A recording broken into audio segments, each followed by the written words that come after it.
నువ్వు తిన్నా తినకపోయినా నువ్వు సంపాదించకపోయినా నెలకు 3 లక్షల రూపాయలు ప్రతి సినిమా హీరో హీరోయిన్ ప్రచారానికి ఖర్చు పెట్టుకోవాలంట. ఏ ప్రచారానికి? సోషల్ మీడియాలో ప్రచారానికి. ఇది ఇప్పుడు తాజాగా నాగ చైతన్య రివీల్ చేసినటువంటి అంశం. పిఆర్ గేమ్లోకి నేను చాలా ఆలస్యంగా వచ్చాను. సోషల్ మీడియా కూడా అరుదుగా వాడుతుంటా.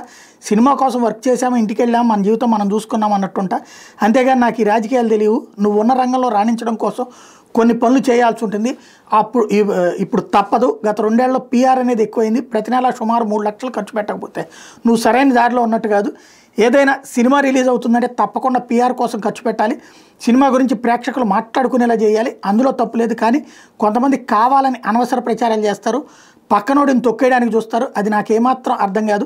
అలా చేయడం కూడా తప్పు. పక్కనోళ్ళని ఇబ్బంది పెట్టే బదులు ఆ సమయాన్ని మన ఎదుగుదల కోసం ఉపయోగించుకోవడం, ఆ డబ్బుతో ప్రశాంతంగా ఇష్టమైనటువంటి పనులు చేసుకోవచ్చు కదా అంటూ వ్యాఖ్యానించుకొచ్చారు. ఇష్టమైన విహారయాత్రకు వెళ్ళడం చేయొచ్చు కదా అని. అదే సందర్భంలో సమంతతో విడిపోయినటువంటి దాని గురించి కూడా మళ్ళీ నోరు విప్పాడు.